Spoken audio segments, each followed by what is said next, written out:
Hi, I'm Tim. Welcome to WatchBox, and thanks for logging on. It's that time again. We are looking at watches, waking up with them, and tmosso at thewatchbox.com is your purchase and pricing email line for buying any of these watches. Names, references, and when available, prices in the description below. Reach out to tmosso at thewatchbox.com.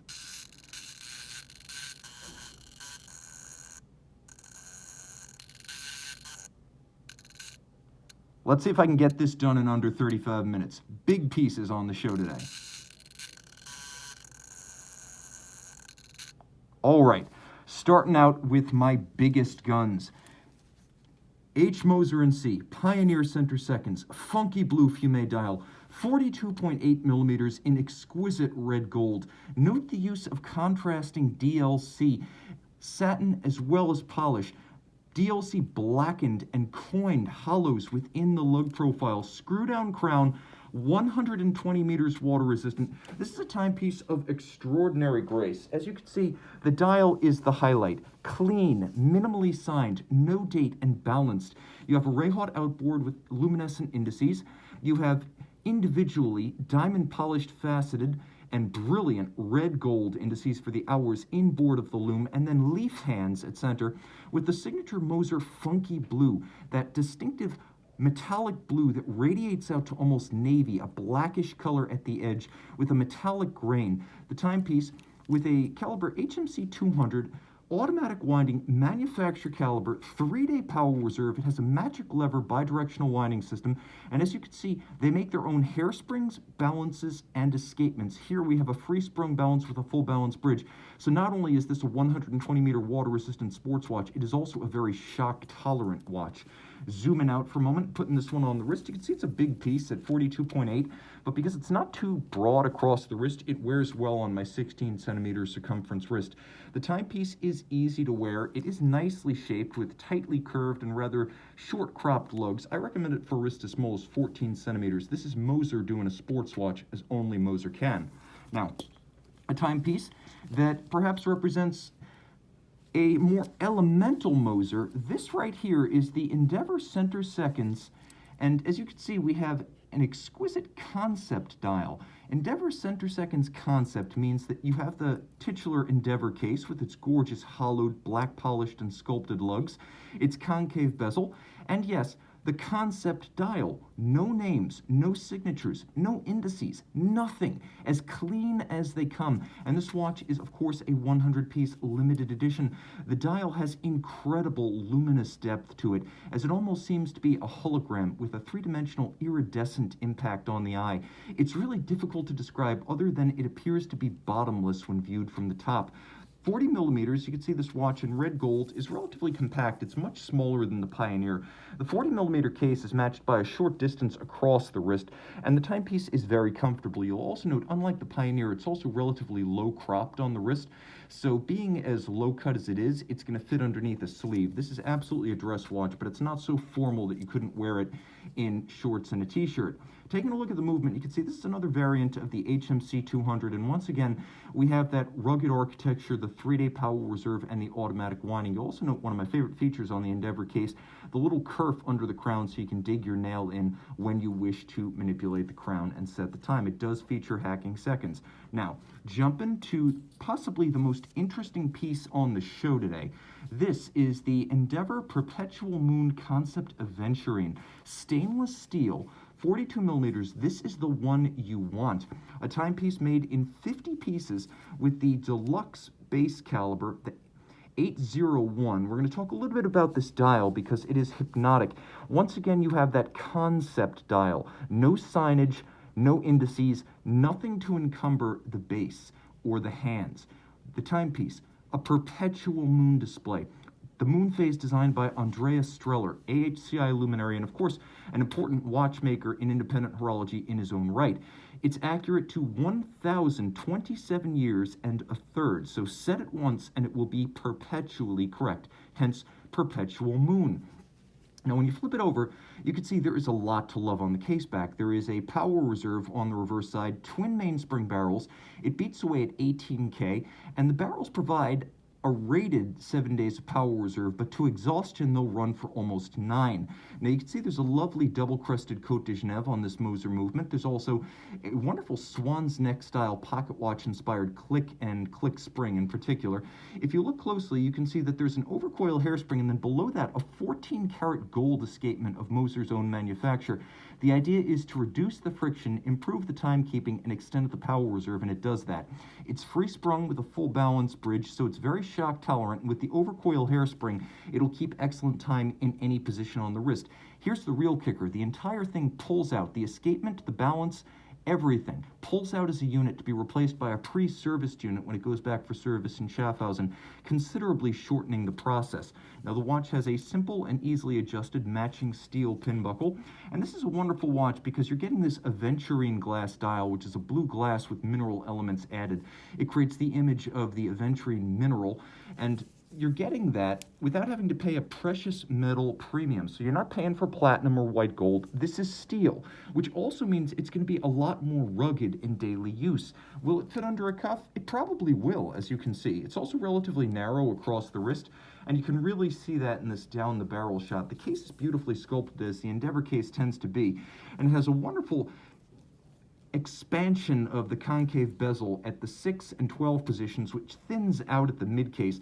It is a truly fascinating shape, and I think you lose a lot of the impact of a Moser when you view it like this on the internet. They are incredibly sinuous cases, especially the Endeavor, which is the flagship. This one, the Endeavor Perpetual Moon Concept Aventurine, a 50-piece special series. Now, another watch that probably gets more press than every Moser combined, but frankly serves an entirely different purpose than perhaps all but the Pioneer you just saw. This is the 126610 LV, the new Kermit, the 2020 Sub, 41 millimeters, stainless steel, ceramic bezel insert, and then you have a dial that features the new Rolex post-2018 crown between Swiss and made. It is a larger watch, though not in any way that's terribly tangible to the eye. The only real change here has been that the lugs are more visibly tapered, so what was once a rather squared off and sheer super case profile is now a relatively tapered and sheer profile. I measured it. The only dimension that even came close to 1 millimeter larger was a diameter that I found to be 0.7 millimeters larger with my calipers. So while it's rated as a 41, frankly, it wears exactly the same as the previous model. You will find a difference in the lug aesthetics, though, and it has a longer power reserve at almost 3 days. The watch is still wearable to anyone who wore the previous model, though it does have a different look with the black dial in contrast to the green bezel. Taking a quick look at one of the perennially appealing features of the Sub, the glide lock clasp, you've got 20 millimeters of tool-free adjustment in 2 millimeter increments. This is great if you just want to make a small sizing adjustment, or if you want to pull it out all the way to use over a diving suit, wet, dry, or even a winter coat if you live in cold climes. Let's hear the bezel ratchet. Let's do a quick lume shot with the Pioneer and the Sub, just for comparison's sake.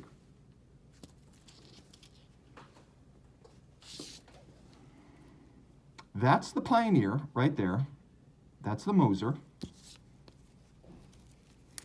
And that right there is the Sub. And this is a fascinating study in contrast, because you can see that modern-day Rolex Chromolite lume, and then from the early 2000s, we have this F-series Submariner, and you can see this is back in the era when it was clearly Luminova. So let's jump back to the light and see how this one appears. It's probably the most different Rolex Sub you're going to see in a while. This is what Cellini should be, frankly. An F-series, fairly modern Rolex Submariner, and you can see that fit to a leather strap and equipped with a pin buckle, it has a much more formal ambiance about it. 40 millimeters pre-super case, and you can really see that. The watch is new enough that it feels like a contemporary watch, not a vintage piece, and on the strap, it seems remarkably grown up and refined, and I don't understand why Rolex just doesn't make a watch like this and call it the Submariner Cellini. Job done. Rolex is suddenly a superpower in dress watches. Throw it on the wrist, and you can see that it still wears like a Sub, but on the strap, it is very different. Again, a little bit more grown up, a little bit more sober and buttoned down. It's still a chronometer, it's still 300 meters water resistant, and again, you've seen it's a Luminova era watch. This is a watch on any other strap you could take diving, but at the same time, this one feels unaccustomed in that it's almost a black tie Submariner. This thing can do it all. A truly special opportunity to buy a Rolex Sub as you rarely see it. Now, jumping quickly to my favorite Rolex of the modern era, I'm partial to the Z Blue Milgauss, but the grandiose appeal of the Platinum Daytona is something that even the Z Blue can't quite displace in my heart. This launched in 2013 for the anniversary of the Cosmograph. Remember, the Cosmograph launched in 1963, so the anniversary, the 50th anniversary of that watch was 2013. And a lot of folks expected an all-new Daytona. What they got was the first ever series production Platinum Daytona with a chocolate bezel, chocolate registers on the dial, and that signature Rolex Platinum ice blue sunburst. It's physically the same as any Daytona, other than the fact that it weighs as much as railroad iron on your wrist. It's absolutely incredible. Eyes closed, you know you're wearing something special. 3-day power reserve, 100 meters water resistant, COSC chronometer. It's got the modern standards, including a vertical clutch and a column wheel. And this caliber 4130 inside the Daytona was the first modern-day Rolex automatic. Launched in 2000, it had a rotor bearing instead of a jeweled staff for shock resistance, and a 3-day power reserve, the first automatic winding Rolex to have such a power reserve. The timepiece is remarkable in that it has platinum indices, and you can see the scale, or I should say platinum indices within the bezel. They're white gold on the dial, but all of the fill in the bezel, which is chocolate ceramic, all of the filling is platinum. The bracelet is platinum, the case is platinum, and because the watch does feature a solid case back, that's like a platinum coin in your hand, it has incredible heft. In spite of not being a very large watch, this is as good as Rolex has ever been. And while it's not the most innovative watch in the Rolex catalog, in my opinion, it is the most romantic and imposing. Jump into a different kind of sports watch. This one from the Holy Trinity. We're still in Geneva, but we're going across town from Rolex to Vacheron. This is the second generation Vacheron Constantine overseas, and it is the dual time. 42 millimeters in stainless steel. The watch features a blasted titanium bezel. This is part of the generation of Overseas 2, known as the Deep Stream, which was a development nickname Vacheron created for the watch. Now you can see the reverse side, the image of the Italian naval training vessel Amerigo Vespucci, and then underneath that a soft iron cage for anti-magnetism, 150 meters and, well, water resistant, I should say. So it's 25,000 ampere per meter anti-magnetic and 150 meters water resistant. One power reserve powering two different displays. You can see that there is a radial date, and it uses a JLC base movement that's free-sprung and adjusted in 5 positions. Unlike the JLC version of this movement, there is a built-in pusher corrector system for adjusting the radial date. You have to use a pusher corrector tool on the JLC version. There's a second time zone with an AM/PM, and then you have the power reserve, which is 38 to 40 hours, so you're going to want to wear it daily, but it's automatic, so you won't have to wind it. Throwing it on the wrist, you can see it is a remarkably stately watch. It could be a dress watch, but it really is a sports watch, and Vacheron sells rubber straps that you can use to fully out this one for the beach or the pool. Outfitted for adventure, the dual time is probably the ideal overseas for that job, as you can keep track of home, local, and away time zones quite easily on this dial. And there is plenty of lume, and I'll do a lume shot because this is a sports watch, but you can also see it's remarkably thin, so it's also a dressable sports watch.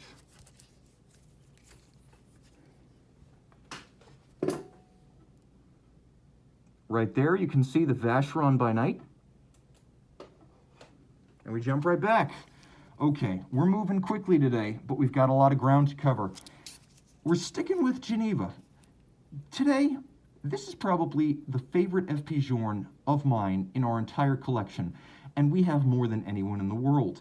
This is the Sonograph Souveran Black Label, a model exclusively for FP Journe boutiques and espace, but also only for those who can prove prior purchase of a new FP Journe watch. The Black Label launched in 2008 with the black dial and the platinum case, designed to be the most exclusive series production Journe family available.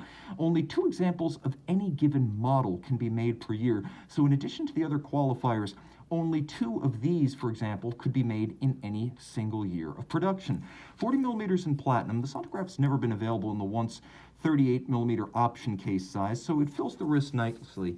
With the platinum case, it's hefty, and with the black dial, it's remarkably imposing. A 40mm watch that's not terribly broad at 48mm lug to lug. It sits low on the wrist, so yeah, this is a dress watch, but it's a pretty sporty one, as it features a 1/100th of a second foutoyant with 3 different dials, 1 second, 20 seconds, and then at 6 o'clock a 10-minute dial, and each one has its own tachymeter scale, so you can gauge the speed of objects traveling between 36,000 and 6 kilometers per hour. Now, the timepiece has a lovely caliber 1506 on the reverse side. That means that it is 15 French lignes in diameter, and 06 is the year work started on the movement. The Sonograph Souveran has won the Aiguille d'Or, or the grand prize at the Oscars of watchmaking. So this is a decorated complication. 2 patents were applied to this watch. One for the pusher system that has a mono-pusher appearance but can stop and restart like a conventional chronograph. And it is absolutely a ball to reset the system. As you can see, you reset and all 3 registers 0, especially the foutoyant, which will complete its trip around and finish its circuit. Now, there's a second escapement under that dial that allows the 1/100th of a second system to operate, and it can resolve up to 1/100th of a second as a chronograph, hence the name. The movement is red gold, 80-hour power reserve, and the second patent is applied to the drive system for the chronograph. The arbor of the barrel drives the chronograph, whereas the toothed edge of the barrel drives the time. As a result, while power reserve is reduced with the chronograph running, unlike a conventional chronograph that typically loses 30 to 40 degrees of amplitude, you lose no balance amplitude on the free-sprung 21/6 beat rate balance when you actuate the chronograph. So it is the best of both worlds. The timepiece is extraordinarily animated and probably the most visually inspiring of the Journe watches, simply because it is so frenetic on the wrist. It causes non-watch fans to fall in love with it. Let's cross the border to Germany. In Saxony, the town of Glashütte, Longo und Söhne, reviving the tradition of the 19th century under F.A. Lange and his progeny. This is a watch that represents the 21st century vision of a Longo und Söhne. It is the Grand Longo 1, which was launched originally back in 2003, and it was a fairly large watch then and now by Lange standards, 41.9 millimeters. It was downsized after 2011, 1 millimeter smaller, so this is the nearly 42 millimeter original Grand Longo 1. A gorgeous combination of rose gold, white, gray, and black on the dial. It has the classical Longo 1 overlapping registers with the panorama datum or the outsized date. There's a power reserve for the 3-day manual wine reserve de marche, and when you turn the watch over, you can see caliber L901. This was the first movement started by the reborn Lange company when it opened for business in 1990. It took 4 years to produce their first watches. As you can see, twin mainspring barrels, but significantly all of the train wheels and then some are set in golden chaton held in place by fired blued screws. That tradition, the 3/4 bridge, the Glashütte stripes, the hand-engraved balance cock, the black polished swan's neck and escape wheel cock, all of this, including that golden-toned nickel copper zinc German silver alloy used for the bridges and plates. This is all German watch standard in the modern era, designed to evoke pocket watches of the 19th century and early 20th century that would have been made in Saxony. If you look closely, for example, the case clamp screws and the regulating screws on the swan's neck, you can see that there are both black polished and fired blue oxidized screws on this movement. You can also see, if you turn it relatively flat to the camera, that the edges of the bridges start lighting up because it has a beautiful mirrored hand-laid anglage, and the same treatment has been lavished around the access ports that are used for servicing the watch inside the 3/4 bridge. There's engine turning on the base plate, and if you look quite carefully, you can see that the name of the movement is right beneath the balance cock. This is the L901, so 90 is the year work started on this movement. 1 means it was the first movement started that year, and then 2.2 means it is the second version of this movement, so the second revision, I should say. An extraordinary watch with a lot of wrist presence. This one features an unusual full deployant clasp, which is a feature rarely seen on Longo watches at any price, so that was an option that someone purchased at the point of sale. You will be the beneficiary purchasing this pre-owned Longo. It is a dress watch, a large dress watch, make no mistake, but a formal one and a relatively thin one. The domed bezel is broad, rounded, and easily slides underneath the cuff. And as you can see, this is not a rose or pink gold watch. This is a red gold watch, and it shows. The intensity of the metal, especially in juxtaposition to the black of the dial, gives this watch a striking look. Truly one of the most memorable color combinations I've seen on any Longo one, grand or traditional.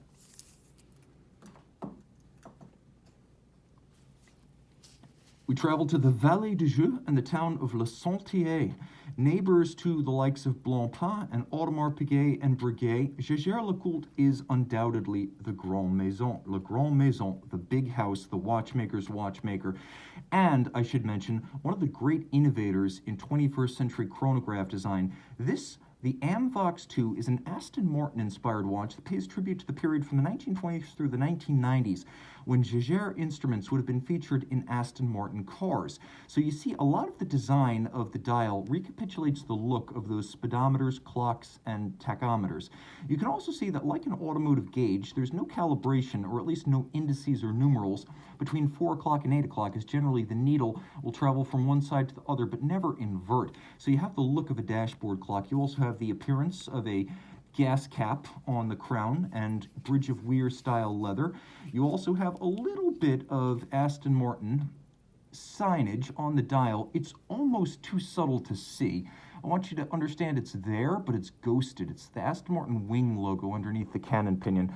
Now, what really sets this watch apart is the fact that it is a triggerless chronograph.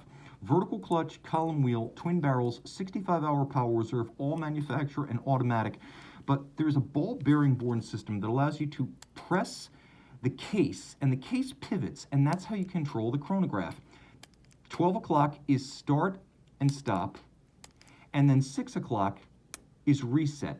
There are solid discs of Luminova at 9 o'clock and 3 o'clock, chronograph minutes and chronograph hours, and the lume shot of this watch is spectacular. You can also see the dial has incredible depth, with the chaptering outboard featuring the applique indices and then black blocks with Luminova on them, black Luminova, inside a concentric circular grained metallic race for the hours. The timepiece has a few nods to the Polaris 68. You can see the Calypso style hands, a rare option on the original Polaris, as well as the font used for the numerals is a nod to the old Polaris watch, but this is very much a watch of the modern era. Grade 5 titanium, 44 millimeters. It features a full deployant clasp, and as you can see, it is a limited edition, 750 pieces in bare titanium. They also made 500 in blackened titanium. Let's have a look at this one. We'll do a lume shot. Now, I promised you that it features black Luminova, and you can see that, but you can also see the hands absolutely burn, as do the registers for the minutes and the hours. A spectacular watch, and probably the most innovative chronograph system of the 2000s. Still nothing like it. JLC owns the patent. And if you wonder how you can prevent the system from actuating, you just lock it using a slider on the side. This activates both start, stop, and the reset at 6 o'clock. This prevents you from using any of the functions, then this prevents you from accidentally resetting while the system is in operation. I should mention that the whole point of this is that if you've ever looked at a Daytona and wonder how are you going to operate those screw-down pushers with driving gloves at a race, this system lets you fat finger the chronograph with your gloves on and no concerns. Truly the best chronograph you can buy for the money, and easily the most innovative.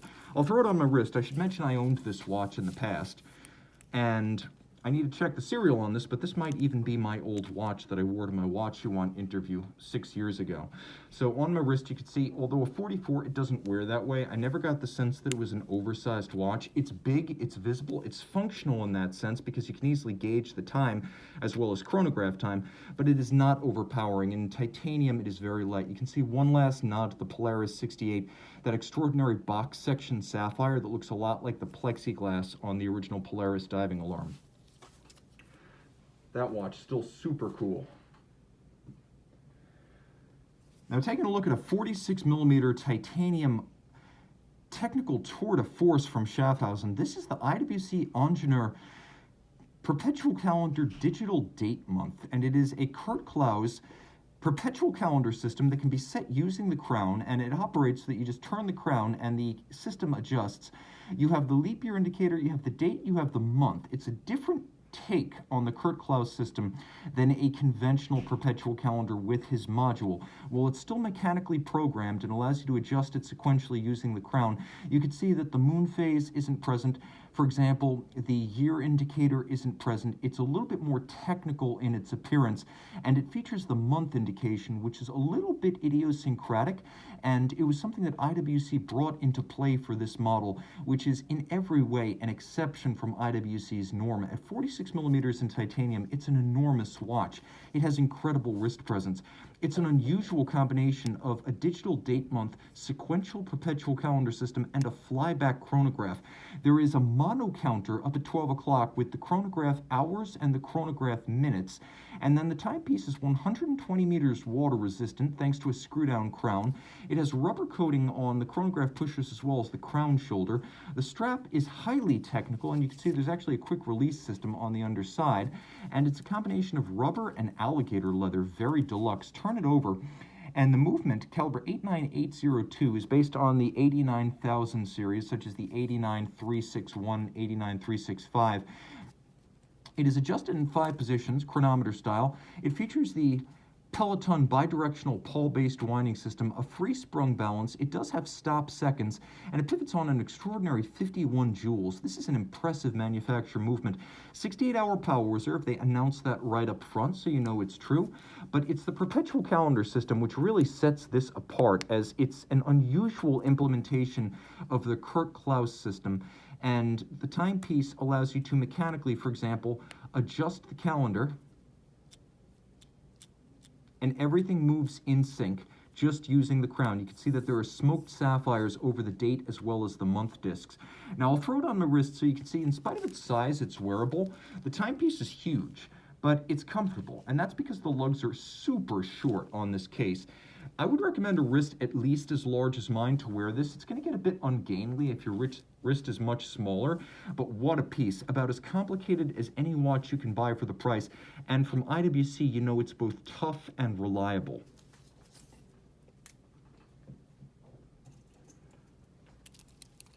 This might be the best new sports watch of 2020. Bulgari Octofenissimo automatic satin and polish. This watch, with a screw-down crown, now 100 meters water resistant, came out in a couple of different versions, steel and red gold, but the steel with the blue dial is probably the winner. Now, the watch is still 40 millimeters in diameter and still only 6.7 millimeters thick, and it features the same 55 to 60 hour power reserve automatic caliber BVL 138, but with the screw-down crown, you now have a true swimmable integrated bracelet sports watch. Throw it on the wrist and you can see, as thin as it is, it still disappears, but it no longer feels toy-like, as in stainless steel, it has some reassuring weight to it. You can see how low it sits. You can also see that, in contrast to the media-blasted titanium case of the original Octofenissimo automatic, the contrast between the polish and the satin elements of the stainless steel really brings out the complexity of the case, the angularity of the case, and the number of nuances in the case form. Of course, the movement remains a huge highlight. As you can see, it is 36.6 millimeters in diameter, so properly sized for the case. It's also only 2.23 millimeters thick, and it's impressive that this watch can be as thin as it is without using gimmicks such as building the base plate into the case of the watch. It has a conventional case and a conventional case back, and you can see they use a platinum micro rotor to keep the display open, to keep the movement thin, and they use a platinum rotor, not just a micro rotor, but a platinum one. Even Patek only uses a 22 karat micro rotor on its micro rotor movements, so this is truly impressive. The finishing is a combination of manual and machine, and you can see in particular the bevels are started with machines but then finished by hand. The finishing standard here is competitive with the likes of most Audemars Piguet and F. Vacheron watches. So although Bulgari is a relatively new name in the world of high horology, it deserves absolute respect, because like F. Vacheron, Bulgari is a fully integrated manufacturer, making its bracelets, its clasps, its cases, its dials, and its movements, all of the parts, not just movements. And again, I think this is the best version of the Octofenissimo automatic yet devised.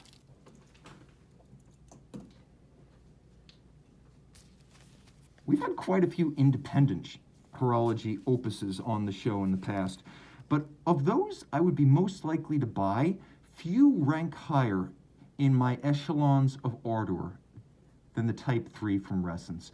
Originally launched back in 2013, 42 millimeters in a combination of sapphire and titanium and very little titanium. This is the Type 3 Ti.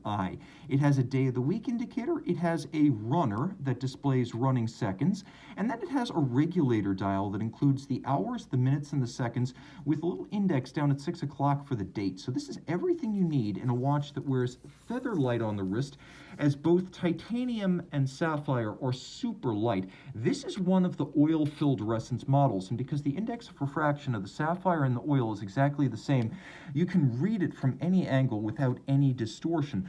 The watch looks like an ultra-high-resolution OLED.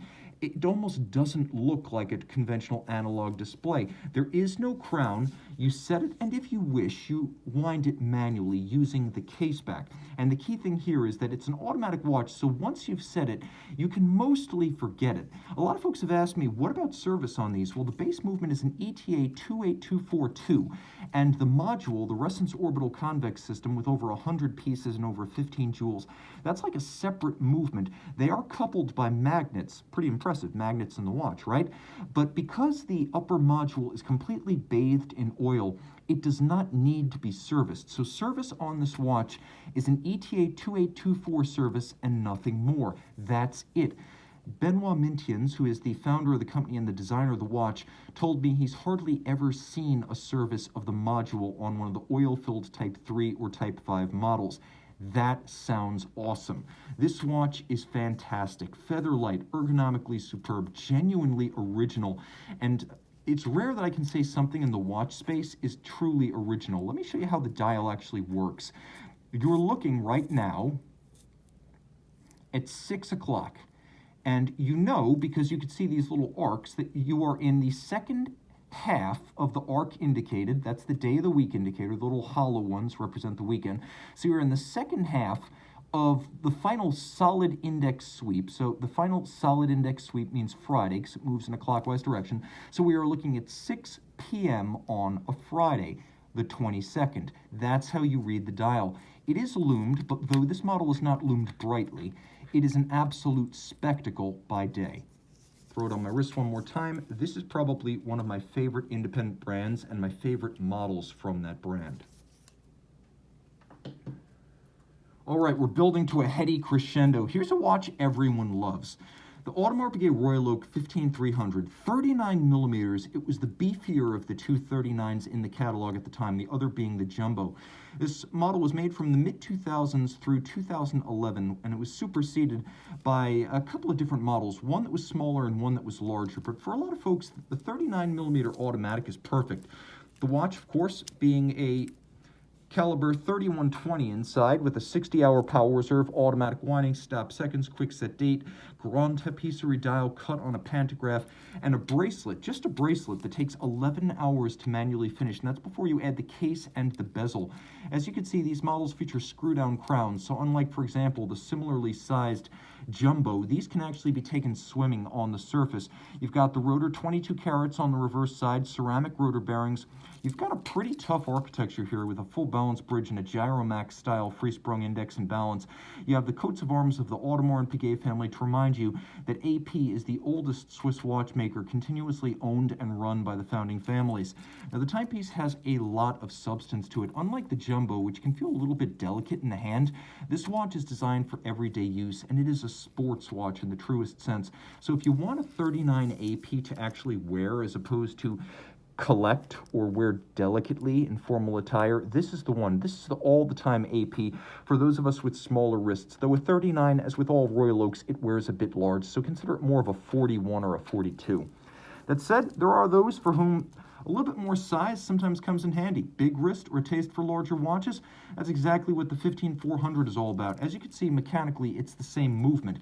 But with a 41 millimeter case, this was more like a 43 on the wrist. And with a silver dial, it's got a very different aesthetic than the black dial. A bigger watch, it still fits my wrist, but I think that you're going to want to have a wrist at least the size of mine, 16 centimeters, maybe 15, in order to get the most out of this look. It's big, it's broad, and while it's not much thicker than the 15300, it is broader in its stance, creating the appearance of a flatter watch. It's quite pleasing, and while one might assume that the black or the blue dials create higher contrast with the hands and indices, I have to say that among the Royal Oaks, this model with the silver pantograph cut tapisserie dial, it is the most legible.